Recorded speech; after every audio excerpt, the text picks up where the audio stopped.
Aquí está, muchas gracias jugadores, los buenos días para todos, como siempre en la previa del fútbol de los sábados. Hoy con un personaje, con un invitado que hizo una cantidad de goles, con un par de camisetas, sobre todo Peñarol y la selección.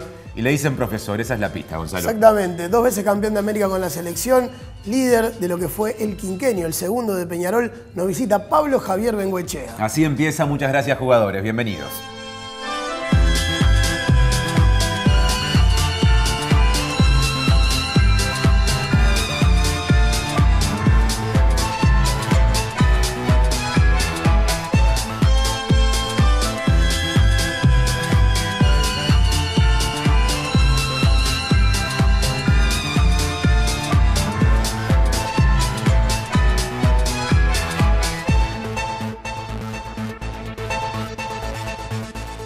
Bueno, muy bien, señores, recibimos en muchas gracias jugadores a Pablo Javier Bengoechea. ¿Cómo andas, Pablo? Buen día. Todo muy bien, ¿qué tal? Bienvenido. Muy bien, muchas gracias. Arranquemos por el principio de Montevideo, por lo menos. ¿Cuándo llegas a Wander? ¿Cómo llegas a Wander? Llego a Wander después de un campeonato del interior en el año 85, el 11 de marzo de ese año llego a Wander a intentar ser un jugador profesional. Estamos hablando de qué edad, ¿cuántos años tenías? 19 años. ¿Y costó dejar allá al norte o te fue Sí, siempre digo que fue lo más difícil de mi carrera, adaptarme a Montevideo en esa época, ¿no? Claro, ¿viniste solo? Solo. ¿Te viniste a probar o te echaron el ojo? Digamos? No, vine ya, digamos, contratado por Wander, el maestro Tavares en esa época era el técnico y él viajaba al interior a mirar fútbol. Y bueno, sí, ya vine a quedarme, una época difícil de Montevideo, volvíamos a democracia y era difícil vivir. ¿Cómo recordás aquel Wanderers? Muy bien, justo el maestro ese año llega a Wander y bueno, y trae a mucha gente del interior. En ese equipo jugaba la China Báez de Santa Lucía, Gonzalo Díaz de Fray Ventos, después vino Peletti, estaba de Pascua, Gonzalo Madrid de Maldonado, o sea, varios muchachos del interior que nos fuimos adaptando, digamos, al fútbol profesional y a la capital, ¿no? Vamos a empezar a repasar aquel Wanderers y aquellos goles con un Pablo Javier Bengoechea. No sé cuándo te recordás vos, uno mira los archivos y protagonista de aquel equipo. Sí, me fui adaptando, el maestro digamos, yo llegué en marzo y como que empecé a jugar de titular allá por septiembre, o sea que bueno, me hizo muy cómodo la parte deportiva. Lo más difícil eran las horas que no estaba. Fuera de la cancha. Claro. Ahí era más difícil vivir. ¿Te acordás de los goles cuando empezás a ver imágenes de canchas, de rivales, de camisetas, te empiezan a venir los flashes a la mente? Claro, ahí sí, es muy difícil solo de memoria acordarse, pero bueno, viendo imágenes sí, bueno, la gran diferencia de lo que son las canchas hoy en día, ¿no? Claro. Eso es tremendo, ¿no? Todos los que vienen lo marcan. Sí. El penal a la derecha del golero casi siempre. ¿Y eso nunca te persiguió saber que con el tiempo se sabía que pateabas ahí? O sea, mantuviste la... Siempre que podía errar un penal intentaba cambiar. Ajá. O sea, si el resultado no dependía de ese penal, intentaba claro. cambiar. Si dependía, bueno, casi siempre fue a la derecha del golero y bueno, y lo que me tocó cambiar, que a veces lo precisaba hacer, lo erré. Me acuerdo uno con Peñarol contra Gremio 2003, que le batía a la izquierda del golero en la hora, porque justo en esos días se había comentado que yo casi siempre pateaba a la derecha del golero y bueno, la tentación me llevó a cambiar. Ya ahí había tiros libres, ya en esa época, además de penales. Sí, el que influyó muchísimo en la pelota quieta, más allá de que a mí me gustaba muchísimo, fue Gregorio Pérez también en el pasaje ese por Wander, donde bueno, él exigía que la pelota cayera en un lugar, entonces bueno, ahí ya cambió un poco la precisión que había que tener. Gregorio Pérez con el que después compartirías grandes cosas. Sí, fue con el técnico que más compartí en años y en equipos, o sea, lo tuve bueno, en Wander, en Gimnasia La Plata y en Peñarol, más el pasaje por la selección uruguaya, ¿no? Vos decías que te costó la adaptación. ¿A quiénes recordás como referentes, más allá del maestro, en aquel Wanderers? La gente joven. Gonzalo Madrid me pasaba siempre a buscar para ir a entrenar. Ya era tremenda ayuda el llegar acompañado al Viera. Y bueno, y después nos juntamos algunos muchachos para vivir juntos. Vino Julio Ferreira de Rivera también, que era golero de ese Wander. Y bueno, nos fuimos a vivir junto con Gonzalo Díaz también. Eso nos ayudó mucho a las horas que nos estaba entrenando, ¿no? Que se hacía el día muy largo, ¿no? Claro. ¿Qué soñaba un gurí del interior que empezaba en primera? ¿De qué eran esas charlas de sueños, digamos, con esos mismos compañeros en las horas muertas? Sí, en lo personal era jugar en Peñarol, ese era el gran sueño. En esos momentos nos empezamos a ir de equipos menores, digamos, directo al exterior, claro, sin pasar por cuadro grande. Y bueno, a mí me tocó esa posibilidad por la selección uruguaya, ¿no? O sea, después de la Copa América del 87 fue que surgió la posibilidad y bueno, y uno se va sin dudarlo, o sea. ¿Recordás tu primera citación a la selección? Sí, fue en enero o febrero del 86, después de esa liguilla que Wander clasificó a la Copa Libertadores y fuimos a un torneo en Miami antes del Mundial del 86, claro, con el profesor Borraza ahí. Bueno, fueron muchos jugadores nuevos, por la fecha no podían ir los que iban siempre, claro, y bueno, y ahí tuvimos oportunidad nosotros. O sea que ya en año del Mundial, por más que eso después no se dio ahí, tuviste nada menos que esa chance, ¿no? Sí, lo que habrá sido. Para mí es impresionante, claro, por el nivel de compañeros que había, ¿no? Y bueno, y el profesor Borrás siempre dejaba la puerta abierta, no se sabía si iba a haber lesiones, si no había, y bueno, y todos soñábamos con tener esa chance, sabiendo que era muy difícil porque no habíamos participado en la eliminatoria, claro, entonces bueno, era muy difícil ir, pero bueno, la ilusión siempre estaba. Acá, yo ya había visto estas imágenes, pero ahora viéndolas de nuevo, hay un montón de pisada dentro del área, de engancha dentro del área. ¿Cómo decidías o cómo decide un jugador en qué momento vuelve a enganchar y en qué momento define? ¿Es intuitivo? ¿Es según cómo se dé la jugada? Sí, hay un poco de todo, de la edad también. El ser joven a veces te lleva a no pensar mucho. Más inconsciente. Claro, no aseguras tanto, ¿no? Con el pasar de los años o también de los golpes vas aprendiendo a jugar más sencillo, ¿no? A control y pase. No hay duda que en la época de joven y en esas canchas era muy difícil jugar acá, era claro, golpe tras golpe. Yo creo que tenía la ventaja de que al ser lento los golpes no eran tan fuertes, yo claro, no iba a tanta velocidad. Creo que dolía un poquito menos. Me quedé pensando en eso que decía, perdón Gonza, de hacer circular, o con el correr de los años, hacer que corra la pelota, claro, más que uno, ¿no? Sí, hacer que te peguen solo cuando vas a sacar ventaja de ese golpe. No hacerte pegar al cohete, claro, ¿no? Cosa que con la juventud muchas veces por hacer una jugada linda te llevas un golpe innecesario. Pero bueno, creo que es la juventud que a veces te lleva a hacer cosas adentro de la cancha que no son necesarias. Vos hablabas recién de la liguilla de la Copa Libertadores, una Copa Libertadores del 86 que yo por lo menos tengo en el recuerdo como, a pesar de quedar afuera, una gran Copa de Wander, con una absoluta superioridad sobre Peñarol en los dos partidos y con una sensación de injusticia, sobre todo en las visitas a Buenos Aires con River y Boca, pero no sé cómo lo recordás vos. Sí, de esa forma le ganamos los dos partidos a Peñarol, le ganamos a Boca acá y bueno, y nos tocó perder los dos partidos con River, que fue el equipo, ahí pasaba solo uno, sí, y bueno, pasó River y terminó siendo campeón de América, que River era un equipazo en ese momento. Y para nosotros fue lo máximo, jugar contra tres equipos muy grandes y bueno, nosotros haciendo nuestras primeras armas, las primeras competencias a nivel internacional, fue muy importante para todos nosotros, ¿no? ¿Y cómo fue para ese joven que estaba haciendo sus primeras experiencias internacionales el túnel de la Bombonera, por ejemplo?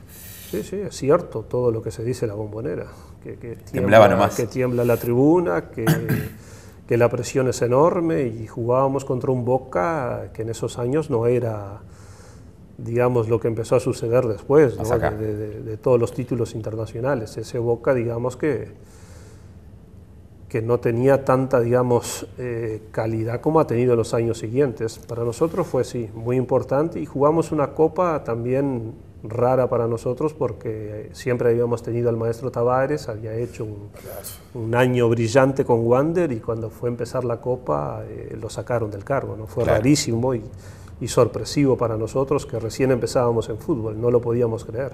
Después el fútbol te va acomodando que esas cosas pasan. Y cuando fuiste técnico más todavía. Sí. Sí, sí. ¿Sabés que recién mirábamos el partido con Buenos Aires? Este es un partido que yo recuerdo increíble, que iban 2-0 abajo, que lo empatan 2-2 jugando muy bien. Sí, Peletti jugó una barbaridad ese día. Creo que River, después sería el campeón además. Claro, sí, sí. Sí, le empatamos ahí con el gol de tiro libre ese, Peletti hizo el primero y bueno, sí, después nos ganó River 4-2, pero bueno, pesó la historia, pesó el presente de ellos, muchos de ellos habían salido campeón del mundo el año anterior con Argentina, sí, era un equipazo ese de River. Una saga con Ruggeri y el Tano Gutiérrez. Un Pido Alarco, el Beto Alonso. Un Alzamendi en su mejor momento. Antonio, sí. Ellos tenían, o sea, fue el año que se fue Enzo, ¿no? Que si no era un súper equipo. Claro. Totalmente. Acá viene el gol de tiro libre del que recién hablaba Pablo. Es una jugada muy rara porque en realidad la ley de la ventaja se la tendría que haber dado. Claro. Fue una ley de ventaja que favoreció a River. Que bueno, después con el gol... Quedó disimulada. Claro, disimuló la ley de ventaja. Sí, fue medio al arco, creo que. Hubo participación también del arquero. ¿Decís?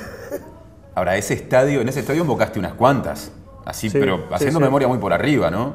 Sí, tuvimos la Copa América del año 87, claro, que para nosotros también a nivel de selección fue muy importante y para muchos que debutábamos internacionalmente en la selección uruguaya. O sea, ese equipo de Uruguay también fue muy joven, o sea, ahí debutó el Chango Pinto Saldaña, la Guacha Domínguez, el Chueco Perdomo, Matosas, Rubén Sosa, y los de expediente eran Eduardo Pereira, Trasante Gutiérrez y Francesco y Alzamendi. Volveremos en un rato a la selección más profundamente, pero te quería preguntar, porque más allá de esa ley de ventaja y de que este partido capaz que no fue tan notorio, volver un poco al partido de la Bombonera, porque vos decías, no era aquel Boca de los años posteriores, pero ya era aquel Boca en el que, por ejemplo, te daban 7 minutos de descuento, sí, te cobraban un penal imposible y hasta que no hacían el tercer gol ellos no terminaban el partido. Y sí, fue una realidad que nos tocó vivir, las primeras conversaciones con el árbitro que llamaba mucho la atención, o sea, fue todo muy gracioso lo que nos pasó ese día, en el sentido de lo triste de vivirlo, ¿no? Pero bueno. Porque además aquella noche con el empate que estaban logrando, iban a ese partido en Núñez con mucha chance de clasificar si hubieran logrado empatar con Boca. Sí. Lo que ocurre es que si Boca no ganaba, ese día quedaba eliminado. Quedaba eliminado, claro. Y bueno. Tuvo que ganar. Sí. Me acuerdo siempre que el árbitro nos decía, se salvan porque ustedes tienen que jugar en el Monumental, si no los echaba. ¿Así nomás? Sí, de frente y mano. Bueno, pero eran Libertadores muy diferentes a lo que es hoy en día. Claro. Con países donde ibas y te pegaba la policía, antes era bravo. Y se aceptaban como las reglas del juego, digamos. Sí. Hoy en día, mucho más sencillo todo. Bueno, vamos a ver a un joven Bengoechea entrevistado en caliente después de aquel partido en la Bombonera. Pablo, ¿qué significa perder este partido de la manera que se pierde?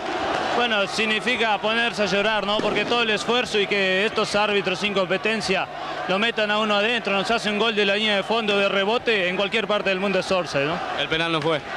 El penal creo que no fue seguro, porque los de Boca todavía nos decían no fue penal y qué quieren que le haga. Y bueno, entonces eso calienta mucho, ¿no? Y lamentablemente perdimos, pero seguimos en carrera y vamos a ver si le ganamos a River. Me gustaba, el tipo te decía, vamos a ver si le ganamos a River. Atrevido. ¿Cómo la juventud. Cuando te ves así a vos mismo en aquella época, ¿cómo te ves? Creo que soy bastante similar a lo que era ahí.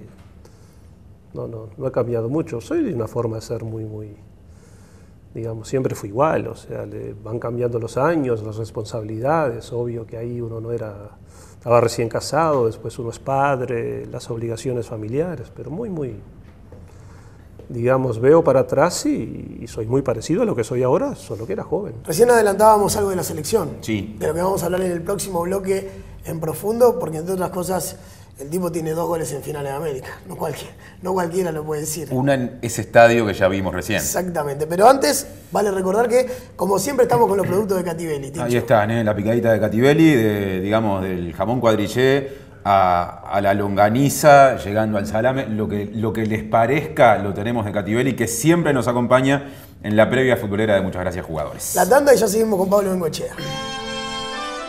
Llegó septiembre, llega la Expo Prado y con ella las Expo Ofertas de Pampero. Bombachas, pantalones, polares, calzado y mucho más a precios de liquidación. Y este año, las Expo Ofertas también las tenés en todos nuestros locales. Por todo el mes de septiembre, en locales Pampero, de Centro, Unión y Parque Posadas. Además de Cadena Ramales y, por supuesto, en la Cabaña Pampero de la Expo Prado 2016. Expo Ofertas de Pampero para vos, por todo septiembre.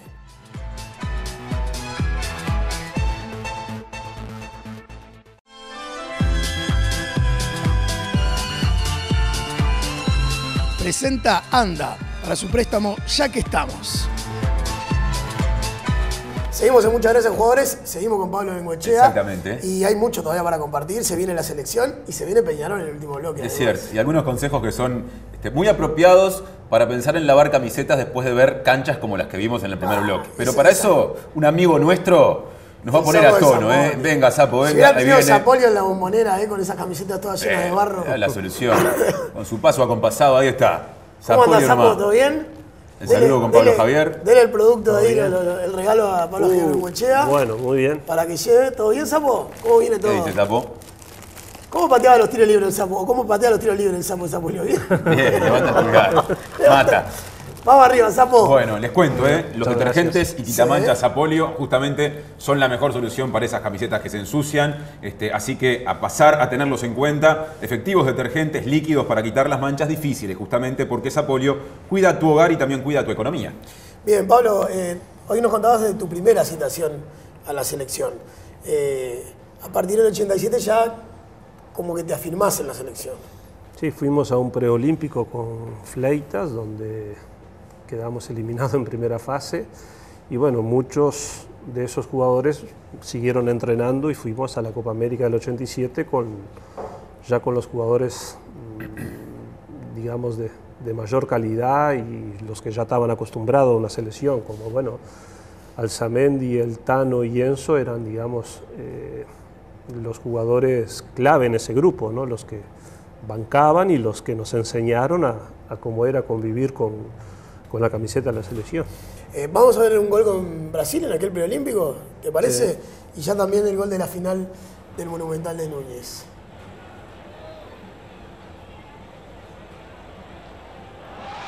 Sacudiendo la zurda. Sí. No, para los que somos de la frontera, siempre Brasil es un partido especial. Claro.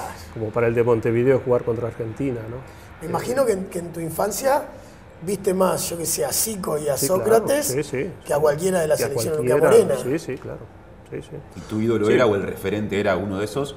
O sea, de Brasil, Sí. Falcao, Ajá. y también siempre fui hincha del Inter, y bueno, de Uruguay, Peñarol y Morena. Claro. O sea, soy de Peñarol por Morena, porque bueno, todos, los niños de aquella época queríamos ser Morena. O sea, cuando él llega a Peñarol, hacía todos los goles, escuchar la radio allá en Rivera, y bueno, por suerte después lo conocí a Fernando y lo admiro mucho más de lo que era como jugador a lo que es como ser humano, ¿no? Un gran amigo. Y en la frontera había que ser hincha de Inter y de Gremio también, Claro, ¿no? lo mismo que acá, Lo mismo. solo que, bueno, en Río Grande del Sur es Inter o Gremio. ¿Cómo recordás la Copa América 87? Después de esa expectativa, de esas dudas de las que hablábamos, el momento de la Copa.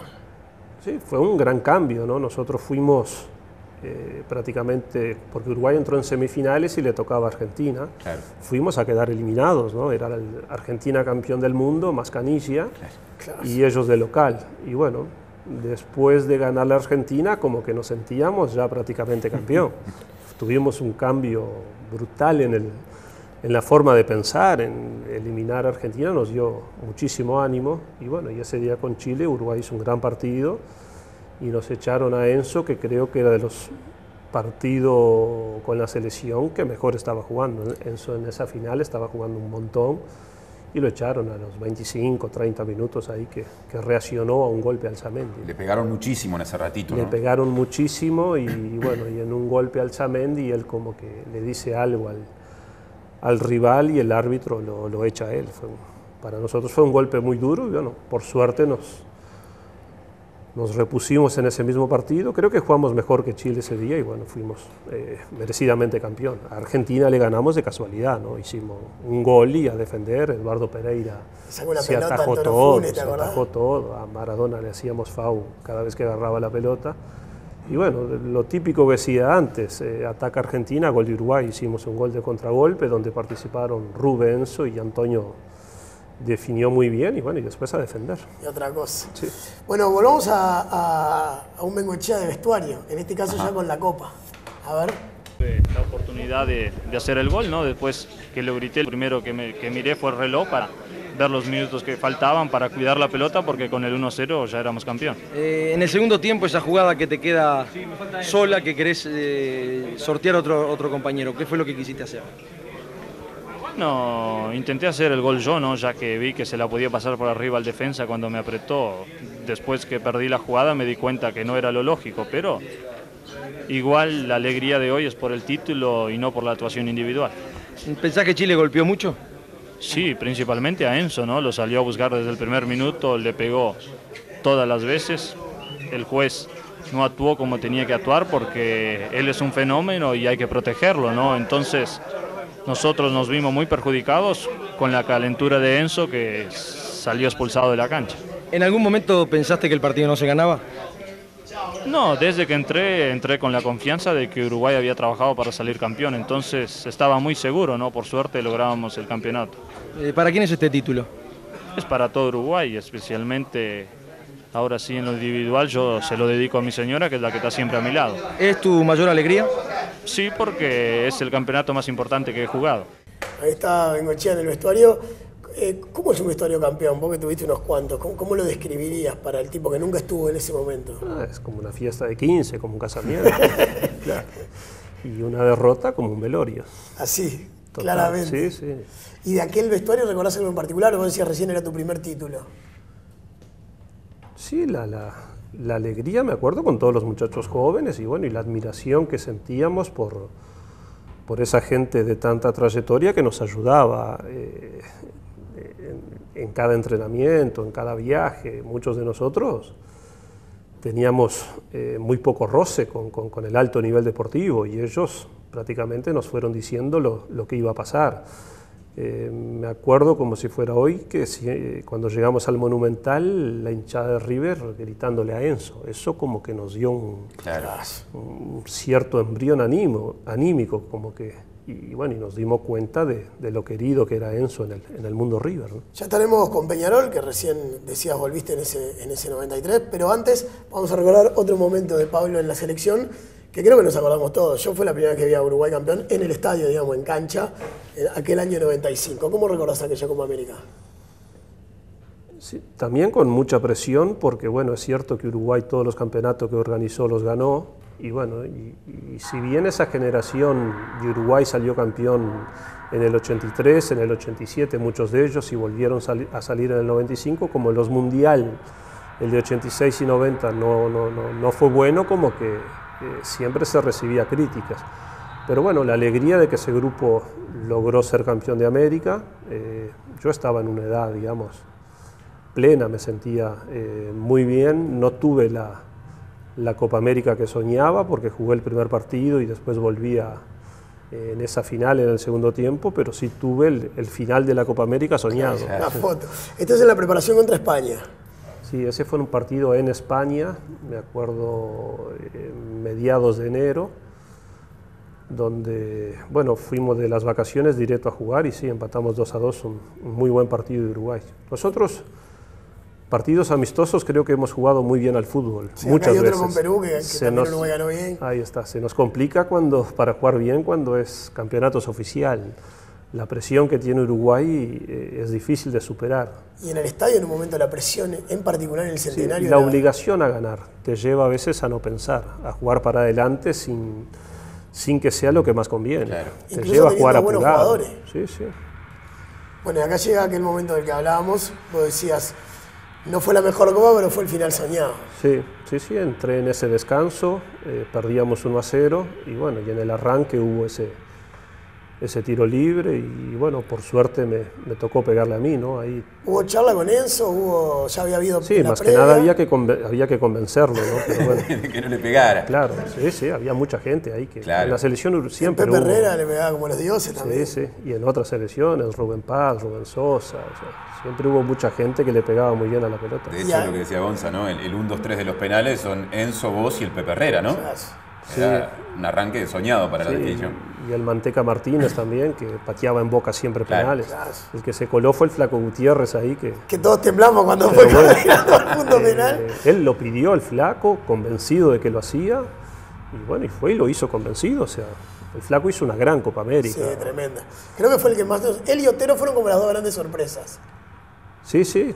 Tal vez porque eran sus primeras armas, claro. ¿no? El Marujo hizo una Copa América brillante, hizo goles muy importantes. Vos lo viste crecer al Marujo, ¿no? Porque hacía 2 años que eras compañero de ella. Sí, el Marujo cuando tuvo un pasaje por Nacional, volvió a Rampla y bueno, y Gregorio lo trae a Peñarol y bueno, con nosotros él y Darío Silva hicieron una dupla brillante. El Marujo, un jugador técnicamente muy bien dotado, definía con las 2 piernas, tenía drible, tenía mucha velocidad, juego aéreo. El Marujo era muy completo, un delantero que brilló enseguida y se fue a Europa, ¿no? Acá viene el penal, en la serie de los penales. Sí, a la derecha del golero, como siempre los... ¿Hay goleros que impresionan más que otros en un penal o...? No, te impresiona se achica el arco. El momento del penal, claro. Si lo tenés que hacer, si es un clásico, si el estadio está lleno. Lo que te complica es la obligación de convertir. Esa sonrisa a la vuelta del penal es el alivio, claro. Es sacarte de encima la responsabilidad. En la definición por penales uno promete que hasta va a ser bueno en esa caminata. Claro. Prometés lo que venga. Claro. Si lo hago, tal cosa, tal. Después, sí. Muy difícil cumplir todo lo que prometés, pero es lo más difícil que hay. La definición por penal y cuando el campeonato cada vez es más importante o cada vez es más difícil. Claro. Tincho, viste que dentro del fútbol es mucho más fácil destruir que construir. Sí. Por eso, Sodimac tiene un mensaje para los que construyen. Asóciese hoy mismo al Círculo de Especialistas, participe de capacitaciones semanales y obtenga todos los beneficios y además acumule puntos para participar por grandes premios. Sí, presente su tarjeta de socio cédula y empiece a acumular chances, Súmese al Círculo de Especialistas de Sodimac Constructor en www.circuloespecialista.com.uy o en sus 2 casas, la de Sayago o la de Giannatasio. Sodimac Constructor, Gonzalo. Más ahorro, más progreso. Sobrevoló Peñarol ya un par de veces, pero después de la tanda nos vamos a meter en aquel 93, hablando de presiones de un Peñarol que hacía tiempo que no ganaba, que venía bajo mucha presión y que incluso arrancó complicado con aquel 0-0 despedido con silbidos del Centenario. Defensor, ¿no? Exactamente, pero eso lo repasamos ahora, ¿les parece? Fue una presentación de Sapolio, la línea más completa para la limpieza y protección de tu hogar. Sapolio, cuida tu hogar y tu economía.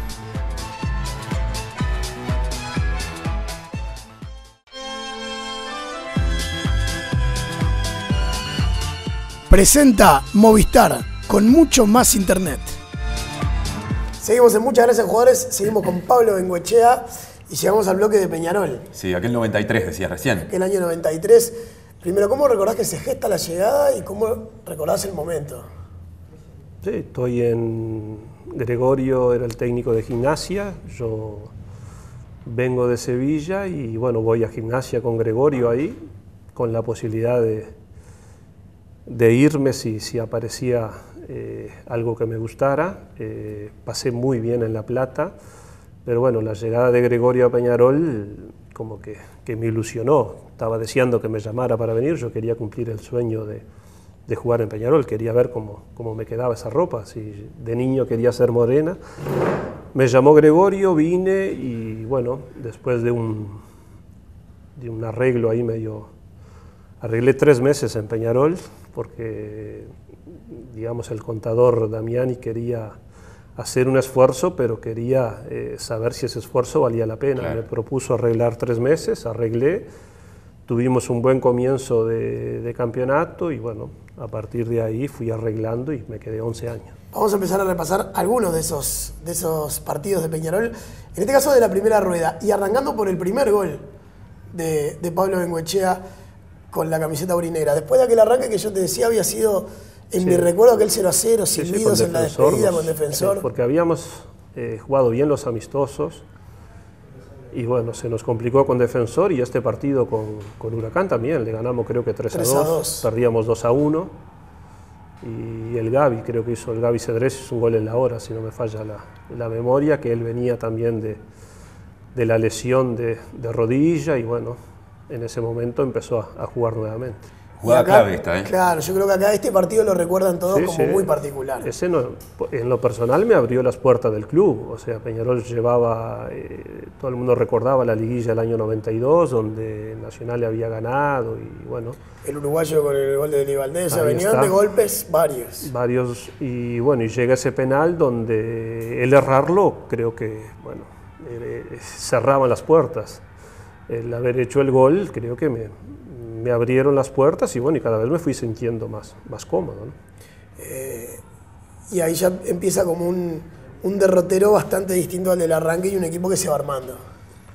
Sí, un equipo ese en formación, mucha gente joven, me acuerdo que, bueno, jugaba el Negro Tais y el Bola Lima, que eran de las inferiores. Lo que desbordaba el Negro Tais, repasando estas imágenes. El lateral muy completo. Tremendo. Muy completo. Y casi nunca el que jugaba de su banda tiraba un centro de gol. Marcaba muy bien también el Negro. Un jugador que entendía muy bien el juego, o sea, sabía jugar al fútbol. Sí, buen equipo. Y bueno, el Caballo de los Santos venía de Basáñez. El Maru Jotero de Rampla, Darío Silva de Defensor, empezó a jugar el Gaby Cedrés y bueno, Andrés Martínez y Dorta, que estaban en el club, que eran los experientes junto al Gallego Ferro del club, ¿no? Los demás subían o veníamos de afuera. El Caballo de los Santos, si no me equivoco, es uno de los que más años suma, por lo menos en la etapa del quinquenio, puede ser al lado tuyo, digamos, en ese plantel. Sí, el Canario Olveira también tuvo los 5 años y bueno, y el Bola Lima, creo, por ahí andan los que tuvimos todo el periodo. Vamos a repasar ahora la segunda rueda, pero antes... Sí, antes les vamos a contar que Yokohama Blue Earth es el neumático eco amigable que asegura bajo consumo para girar más y es amigable con y respetuoso con el medio ambiente, las personas y la sociedad. Yokohama Blue Earth, el neumático eco amigable. Gonza, segunda rueda. Segunda rueda, no. Estaba pensando, lo del quinquenio obviamente era una idea que todavía ni aparecía en ese momento. Sí. ¿Cuánto se sentía la presión de esos años de Peñarol, de frustraciones, de no ganar? ¿Cuánto se notaba en la calle? Había muchísimo, sí, la gente te lo hacía sentir. Yo tuve creo que la ventaja de que yo me fui en el 87, que hasta ahí Peñarol salía campeón seguido, o sea que yo la racha negativa no la viví de cerca. Viví sí los resultados, pero no con la gente. Creo que eso fue una gran ventaja. Yo vine sin saber... Sin la contaminación, digamos. Que había toda esa presión. La presión nos dimos cuenta cuando pasaban los partidos. Y bueno, y tanto fue así que cerrar ese campeonato nos costó muchísimo.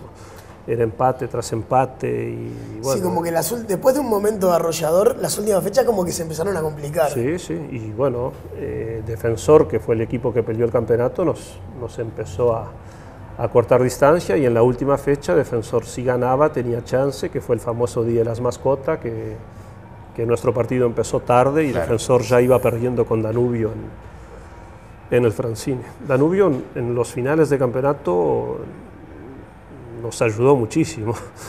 Me acuerdo una vez que le ganó también a Nacional en el Parque Central, creo que fue 94, con un gol del chino. O sea que bueno, Danubio era un buen aliado. Peñarol que iba avanzando, que ya tenía ese equipo del que vos hablabas al principio mucho más consolidado y que ya despuntaban tipos como Darío Silva, que vos decías vino con todo, el Maru Jotero. Un Pollo Vidal, por ejemplo, que capaz que no influyó tanto deportivamente. ¿Cuánto importaba fuera del vestuario o fuera de la cancha? Un fenómeno el Pollo, y sabiendo lo que era el club. Él jugó los primeros partidos del campeonato, después empezó a jugar Cedrés, que fue lo más difícil que tuvimos en ese campeonato, fue sustituir al Gaby. El Gaby se fue en el parate y creo que faltaban 2 fechas para terminar el campeonato y seguía siendo el goleador del campeonato, habiendo jugado muy pocos partidos. Pero sí, jugamos, o sea, bueno, Otero y Darío jugaban siempre y por Cedrés empezó a jugar el Pato Aguilera, que ya vino ahí también. Jugó Regerman algunos partidos y al año siguiente ya empezó el Tony, o sea que bueno, quedó bien ocupado ese lugar. Teníamos una delantera muy buena. Dorta era un volante central muy prolijo, jugaba muy bien al fútbol, Andrés Martínez mucha dinámica, o sea que yo creo que teníamos un muy buen equipo. Y bueno, y lo que decías vos de la subida de Tyson, un jugador muy importante, era un desahogo tremendo. A ese equipo, sobre todo en el primer tiempo del quinquenio, algunas personas lo cuestionaban porque decían que abusaban del juego en largo y cosas por el estilo. Sobre todo al principio, creo que al final fue cambiando ese discurso. Ustedes también como que ganan esa pelea, si se quiere, y demuestran que eran más que eso. Yo digo siempre que depende quién meta el pase largo o el pelotazo largo. Hay jugadores que le pegan muy bien a la pelota, que meten pase de gol. Ayer vimos un gol del Real Madrid, que el vas derecho metió un pase de 50 metros. O sea que eso sí, si es el momento, si la línea rival está adelantada, se le saca provecho. También a la pelota quieta, Gregorio nos decía siempre, es el rival que tira la pelota al córner. Nosotros le sacamos provecho, no la podemos tirar al córner y ejecutar nosotros. La falta de costado, nos tienen que hacer una falta, pero bueno, ya que nos hacen, vamos a trabajarlo. Y Gregorio lo trabajaba muy bien. Este es el segundo clásico, volvés a hacer un gol en la segunda rueda. Sí, de penal también. Exactamente. Solo ahí, que a la derecha del golero. También. El único penal difícil que pateé en mi vida a la izquierda del golero fue mi primer gol de penal, porque Jorge Seré, en una charla que teníamos cuando estábamos en la selección, él decía que él siempre se tiraba cruzado. Entonces fue el único penal difícil en mi vida que yo no tiré cruzado. ¿Te acordás? Pero él no se acordaba que yo había escuchado. Claro. El fútbol, ¿cuánto valen esos detalles en el fútbol? De acordarte aquella charla de aquel momento. Tenés que acordar, claro. Es como... Pero tenés que después acordarte si él se acuerda o no. Digo, yo después lo seguí mirando y él siempre se tiraba cruzado. Cumplía con lo que decía. En la segunda rueda le tiro cruzado porque digo, se va a acordar. Pero él se tiró cruzado igual. Sí. No, me quedé pensando, es como en el truco, el acordarse las cartas de juego del otro puede ser determinante al final. Pero es como todo juego. Hay pequeños detalles que puedes sacar ventaja. Vos eras un tipo muy técnico, pero también un tipo inteligente para entender el juego y para jugarlo. En el fútbol de hoy, ¿es tan importante o es más importante una que la otra? ¿Son parejos? Sí. O sea, lo que pasa es que cada uno explota lo que mejor tiene. Yo creo que sí, que de las cosas buenas que tenía era la lectura del partido. Pero obvio que hay gente muy técnica, muy habilidosa, que se saca 2 o 3 hombres de arriba siempre. Y bueno, creo que todo es válido, ¿no? Que cada uno aprovecha su característica. ¿Te acordás a quién tenías en brazos ahí en esa entrada? No. No te acordás. No. Tenías una patita chiquita, te maté. No me acuerdo. Ahí ya estamos en el partido con Cerro, justamente el que termina en el campeonato. Vos decías, un cierre de campeonato que se hizo durísimo. Sí, incluso ese día, o sea, salimos campeón antes de terminar el partido porque Danubio le había ganado a Defensor. Claro. Y bueno, y se notó en el ingreso de la gente a la cancha, ¿no? Claro. O sea, un desespero por festejar había tremendo. Estadio lleno contra Cerro. Había sí mucha necesidad de la gente de Peñarol de salir campeón. La rapidez tenía Darío Silva, ¿no? Impresionante, sí. Mucha potencia, mucha velocidad, muy buen juego aéreo. ¿Te acordás futbolísticamente de cómo anduvo el cuadro ese día o lo otro es tan fuerte que...? No, ese día sí, o sea, tuvimos chances de gol, no teníamos la calma necesaria, no manejamos la pelota nunca, solo jugábamos para adelante, o sea... Teníamos la necesidad de ganar y cuando nos enteramos que había terminado en el Francini, creo que jugamos mejor. Claro. A partir de ahí ganamos en tranquilidad. El alivio. El alivio, totalmente. ¿Cómo es Gregorio en el vestuario? Y depende, en qué momento. Bueno, en las dulces, contame las dos, las dulces y las amargas. La buena es un técnico que te motiva muchísimo, que te da muchísima confianza. Y cuando no se logran las cosas te exige muchísimo, exigencia a tope, no podés descansarte nunca, pero en los entrenamientos es igual, es bravo, Gregorio te exige que estés bien siempre. Ahí estaba el gol de Dorta, que es el que termina siendo para la estadística el gol del Después campeonato. Héctor Correa nos empató de penal. Exactamente. Ahí está Gregorio, ¿no? alentándonos. Eso ya es la gente festejando en el Sí, final. no pudimos festejar nada, nos fuimos al vestuario directo. Ahí el que podía entrar al vestuario iba entrando. Claro, el que podía, porque debe ser una locura llegar, ¿no? Sí, la gente se adueñó de nosotros. Totalmente. ¿Te acordás la primera charla con el contador después de ese contrato de 3 meses, de renovarlo y de tener el campeonato ya ganado?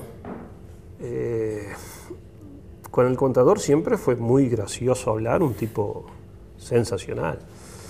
Una anécdota tras de la otra, pero un tipo que imponía mucho respeto, muy serio, todo lo que te decía se cumplía en hora, muy exigente con los horarios, con la responsabilidad.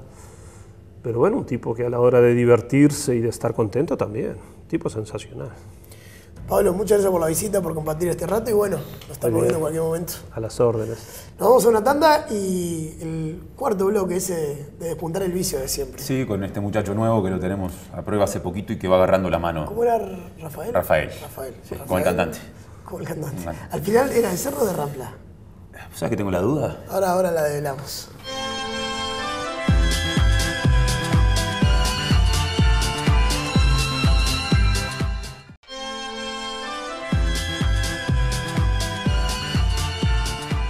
Bueno, muy bien, señores, llegamos a este bloque final, chichoneo que tanto nos gusta. Que lo disfrutan los compañeros también, en general. Están esperando este momento. Exactamente. Yo también, sobre todo desde que tenemos la nueva adquisición.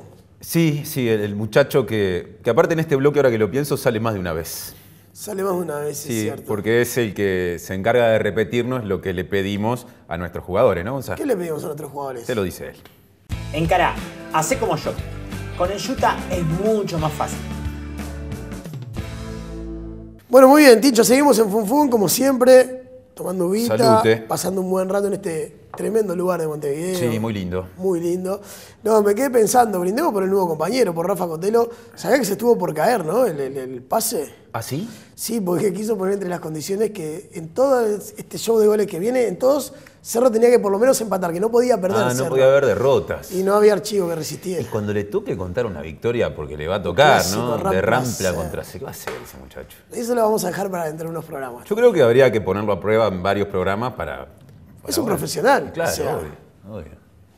Es más, me dijeron que ya se puso alguna vez ropaje rojo y verde. Me dijeron. Sí, es cierto. No sé exactamente bajo qué condiciones, pero... ¿En este programa? Ah, no sé. No, tanto no sabes. No sé tanto. Bueno, no sé tanto. se viene, Gonzalo. Hablando de fechas. A lo lejos se divisa. Exactamente. Año 87. Sexta fecha. ¿Qué te da año 87? Defensor campeón uruguayo. Exactamente.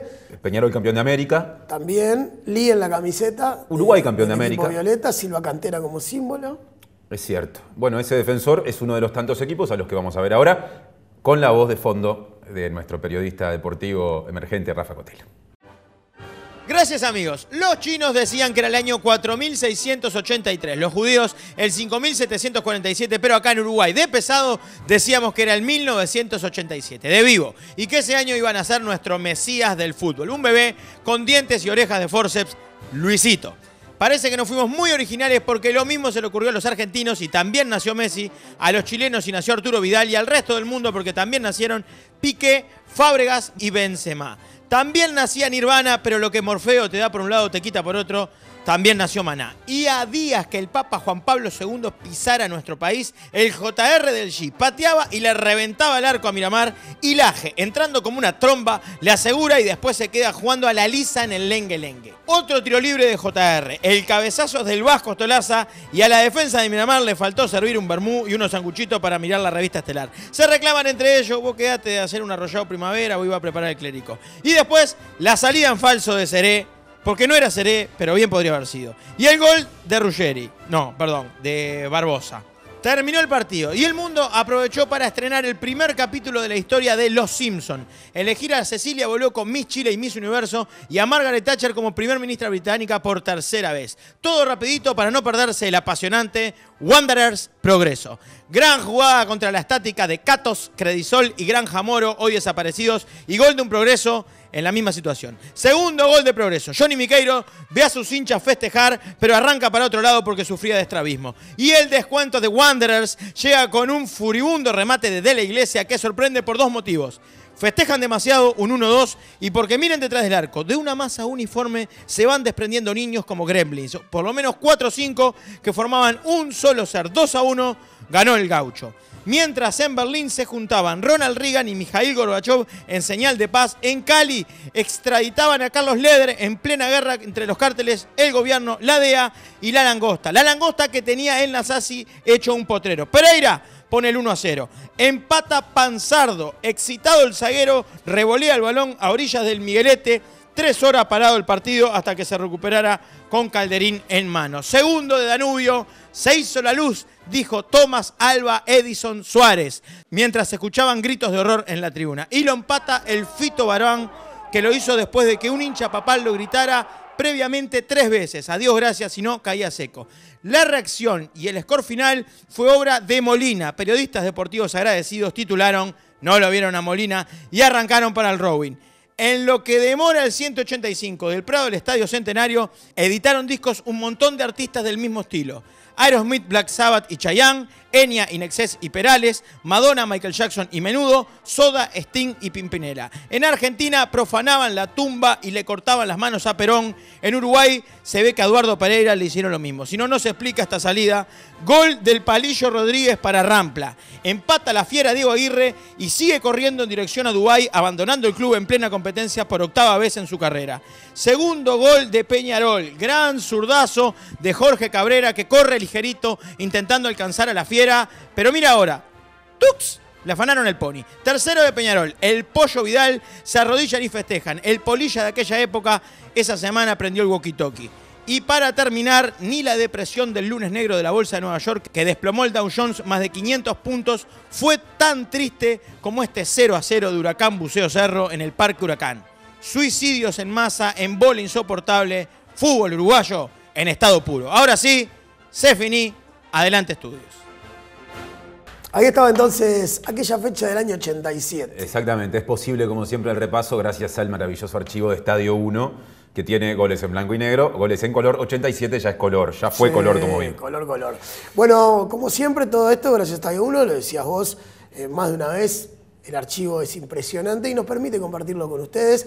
Y ya que estamos hablando de programas de fútbol y aledaños, porque 13-0 es eso, te recuerdo que ya arrancó el campeonato y que en todos los partidos, 1 hora antes, arranca la transmisión de 13-0 en la 8:10 en TuneIn, en espectador.com, que entre otros tiene al profe Piñeirú a la cabeza y que entre semana, además de los partidos de los fines de semana, de Copa, de Selección, podés escuchar el programa de 5 a 6 de la tarde. Buena camisa la tuya, ¿eh? Y es de Uniform. Sí, exactamente. El abrazo a todos los muchachos que en todos los locales nos tratan notablemente cuando vamos a molestarlos a cada rato para estar bien vestidos en Muchas Gracias, siempre. Y hablando de muchachos, también agradecerle a todos los que laburan en Mandarino, que nos permiten, no solo a nosotros, sino a toda la muchachada atrás de cámara.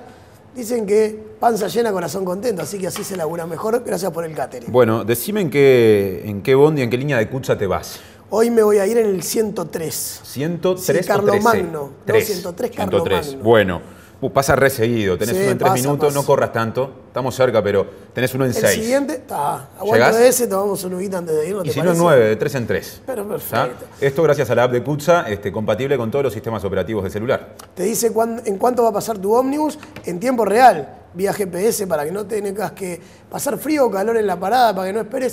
Vas derecho a la hora que pasa. Bueno, nos fuimos nosotros el sábado que viene, en previa otra vez de fútbol de fin de semana, estaremos por la pantalla de Canal 10. Cuando la mañana llega a mediodía y ya de la cocina empieza a salir el olorcito de la olla de la mamá. Sí, o de la parrilla del humo, porque qué rico. Aparte septiembre se presta para eso también, ¿no? Sí, empieza. Bueno, volveremos. Chau, chau. Pasen bien.